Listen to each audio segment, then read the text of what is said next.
और दूसरी बात ये दोस्तों कि जैसे कि देखिए मैं 1 घंटे का समय अपने चैनल के लिए भी मुझे डेली निकालना है ना, तो ये बात भी ज़्यादा इम्पोर्टेंट है। और दूसरी बात ये कि इस टाइम प्रैक्टिस जो है आपके लिए बहुत ज़्यादा नेसेसरी है।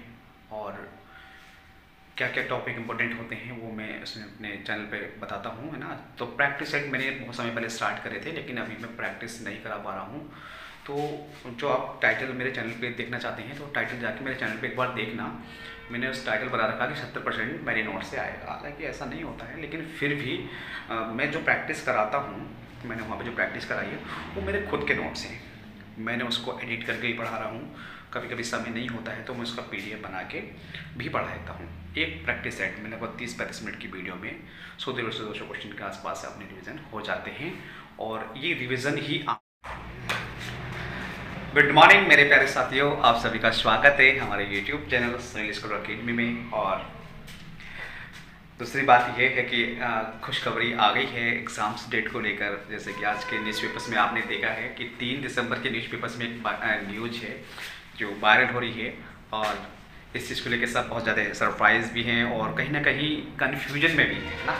तो ये चीज़ें हैं, तो आज इन चीज़ों को लेकर छोटी सी बात करनी है। मैं इतना अनुभवी तो नहीं हूँ, लेकिन कहीं ना कहीं जो हमारे साथी हैं एक्सपीरियंस्ड हैं, जो से कुछ साथी ऐसे भी हैं जो इनएक्सपीरियंस हैं, कहीं ना कहीं उनको एक पॉजिटिव चीज़ें हैं जो मैं आपको बताना चाहूँगा कि एग्ज़ाम डेट को लेके आपको कहाँ थोड़ा सा बहुत से लोग डिप्रेशन में भी रहेंगे, लेकिन डिप्रेशन में नहीं रहना है। और कुछ लोग स्ट्रेटजी डिसाइड करेंगे कैसे पढ़ना है, कितना पढ़ना है, क्योंकि यहाँ से एक टाइम पीरियड बनता भी है हमारा पढ़ाई का, क्योंकि हमने इतने समय तक वेट किया है एग्ज़ाम का। तो यहाँ जो भी स्ट्रेटजी है यहाँ हमें फॉलो करनी है ना। तो सबसे पहली बात तो सबके लिए कॉन्ग्रेचुलेशन कि आपकी एग्ज़ाम डेट आई है। और क्योंकि फरवरी में एग्ज़ाम्स हो जाएंगे हमारे बोर्ड के, उस टाइम के समय में हम सब फ्री हैं। और सरकार ने साफ कह दिया है कि कुंभ का मेला भी इस टाइम तक हमारा फिनिश हो जाएगा, सरकार बिल्कुल इंडिपेंडेंट हो जाएगी एट ए टाइम, तो उस टाइम ये एग्ज़ाम कंडक्ट करा लेगी। और दूसरी बात यह है दोस्तों कि आप सबने 2 साल से इंतज़ार किया है, लगभग 2.5 साल हो चुके हैं। बहुत से लोग ऐसे हैं जो बहुत इस एग्ज़ाम को लेकर बहुत माइंड में बहुत कुछ सोच रखा है, और लेकिन कहीं ना कहीं इरिटेशन में है। तो देखिए, सबसे पहली बात मैं अपने मेन मुद्दे पर आता हूँ दोस्तों। एग्ज़ाम की तैयारी कैसे करें ऐसे वक्त में, और क्या स्ट्रैटेजी फॉलो करें, ये जानकारी हमें होनी चाहिए। तो देखिए, सबका अपना एक माइंड होता है, सबका हर एक पढ़ाई की एक लिमिट होती है। कौन कितना पढ़ लेता है, कौन कितने घंटे की लिमिट होती है, वो सबकी अलग स्ट्रेटजी होती है। एक वर्क होता है हार्ड वर्क और एक होता है स्मार्ट। 2 तरीके के वर्क होते हैं।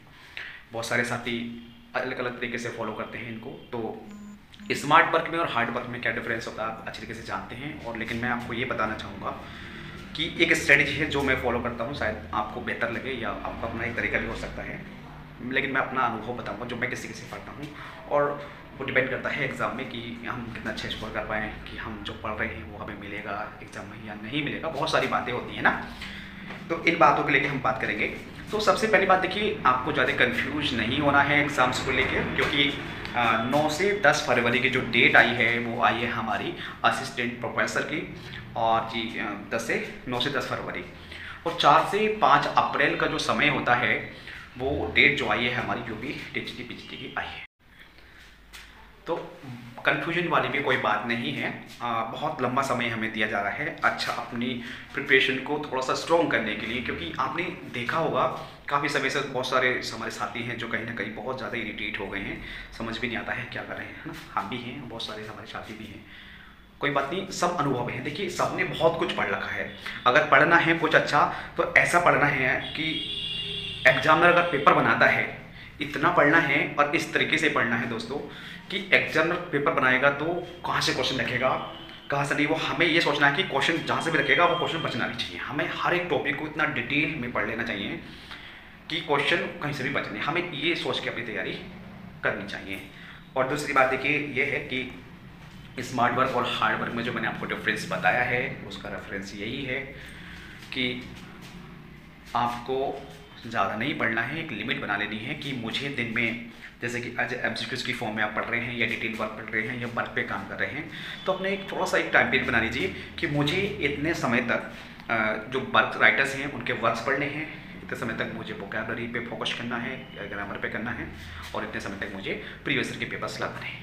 ठीक है, तो वो अपने अनुसार आप अपनी स्ट्रेटजी बना सकते हैं। लेकिन देखिए, मैंने जो मैं जो स्ट्रेटजी फॉलो करता हूँ, मैं सुबह को मान लीजिए कि 4 बजे के आसपास उठ जाता हूँ, और 4 से 5 भी हो जाता है, कभी कभी थोड़ा सा हल्का सी हो जाता है। तो 4 से 5 के बीच में मुझे एक टाइम पीरियड बनाना होता है कि मैं 4 से 8 बजे तक पढ़ता हूँ या 9 बजे तक पढ़ता हूँ, 4-5 घंटे का टाइम पीरियड निकालता हूँ। तो उसमें मुझे कम से कम 4 प्रैक्टिस सेट, जो प्रीवियस ईयर के क्वेश्चन पेपर हैं, प्रैक्टिस सेट नहीं कहूँगा, जो प्रीवियस ईयर के क्वेश्चन पेपर हैं 4 डेली के प्रैक्टिस करने हैं। पढ़ा सब रखा है, रिविजन ही करना है, ठीक है। और उसमें हमें क्या करना है कि जो डिटेल वर्जन है वो पढ़ना है। हर एक राइटर का biography plus important works, characters, themes, ये चीज़ सारी पढ़नी है। फिर ज़्यादातर जो फोकस करना है वो प्रीवियस ईयर पे करना है, और सब करते भी हैं। लेकिन उसी के साथ साथ प्रीवियस ईयर तो सब नहीं पढ़ रखा है, लेकिन आप जानते हैं कि एग्ज़ाम बहुत टफ होने वाला है ना। तो बहुत सारी चीज़ें हैं कहीं ना कहीं, तो ये चीज़ें हमें देखनी है और इस तरीके से हमें अपने पैटर्न को फॉलो करना है।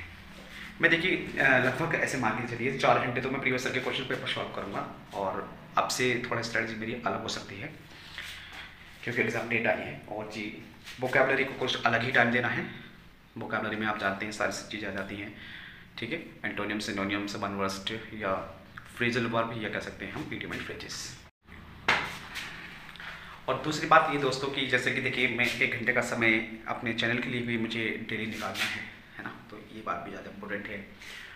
और दूसरी बात ये कि इस टाइम प्रैक्टिस जो है आपके लिए बहुत ज़्यादा नेसेसरी है, और क्या क्या टॉपिक इंपॉर्टेंट होते हैं वो मैं उसमें अपने चैनल पे बताता हूँ, है ना। तो प्रैक्टिस सेट मैंने बहुत समय पहले स्टार्ट करे थे, लेकिन अभी मैं प्रैक्टिस नहीं करा पा रहा हूँ। तो जो आप टाइटल मेरे चैनल पे देखना चाहते हैं तो टाइटल जाके मेरे चैनल पे एक बार देखना।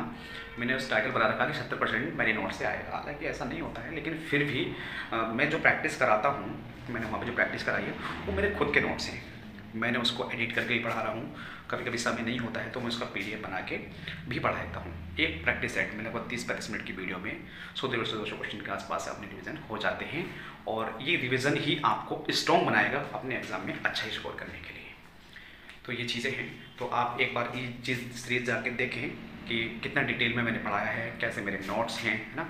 इस चीज़ को अगर आप देखते हैं एक बार जाके तो आपको एक बिलीव होगा कि UPTGT PGT के लिए ये कंटेंट हमारे लिए बहुत ज़्यादा हेल्पफुल है, ठीक है, यूजफुल है। और अगर आपको ये सीरीज़ बहुत इंपॉर्टेंट लगती है आपके लिए कि हमारे लिए बहुत ज़्यादा हेल्पफुल है, तो दोस्तों आप उसको मुझे बता सकते हैं, मैं उस सीरीज़ को आगे से स्टार्ट कर सकता हूँ आगे के लिए, ताकि हम उसको डिटेल में और पढ़ सकें, प्रैक्टिस कर सकें, है ना। क्योंकि एक 20-22 क्वेश्चन होते हैं, 20 क्वेश्चन होते हैं, 15 भी होते हैं, कुछ कम भी होते हैं, ज़्यादा भी हो जाते हैं कभी कभी। तो उसमें इतना डिटेल में पढ़ना, हर एक क्वेश्चन के बारे में, हर एक ऑप्शन के बारे में, ऐसे MCQs दे रखे हैं 4-4, उनके बारे में इतना डिटेल में जानकारी करना एक अच्छा आपका स्कोर करने के लिए वो वीडियो या वो सीरीज आपके लिए अच्छी साबित हो सकती है, ठीक है। मैं इतना अनुभवी नहीं कहूँगा अपने आप को, लेकिन देखिए जब तक हमारा सिलेक्शन नहीं हो जाता है तब तक वो इम्पोर्टेंस नहीं मिलती है। लेकिन कहीं नहीं, हम इतना एक्सपीरियंस तो खैर हैं कि पढ़ना कैसे है, क्योंकि 2 साल हो गए हैं, तो 2 साल में हर किसी को अच्छा एक्सपीरियंस हो जाता है। लेकिन फ़ाइट बहुत तकड़ी रहने वाली है। कोई नहीं, हम सब मिलके फ़ाइट करेंगे एग्ज़ाम में, और देखेंगे कि हम कहाँ स्टैंड करते हैं, क्या हमारे भाग्य में लिखा है, क्या नहीं है। लेकिन जो हमारा जो उद्देश्य है, हमें अपनी तरफ से 100% मेहनत करनी है। और जी दूसरी बात ये, हमें अपने एग्ज़ाम को 100% देना है ना। तो बस ये चीज़ें बतानी थी। एग्ज़ाम डेट आ गई है, तो अपने एग्ज़ाम को लेकर कहीं ना कहीं एक स्ट्रेटजी आप बना लीजिए, जो कि आपके एग्ज़ाम में आपके लिए बहुत ज़्यादा हेल्पफुल हो, ठीक है दोस्तों। तो यही मेरा कहना था इस वीडियो में। और अगर आप जो मेरी सीरीज चल रही है प्रैक्टिस की, अगर वो आप कंटिन्यू कराना चाहें तो आप कमेंट बॉक्स में मेंशन कर सकते हैं। तो आज के लिए इतना ही दोस्तों। Thank you everyone and have a nice day for you.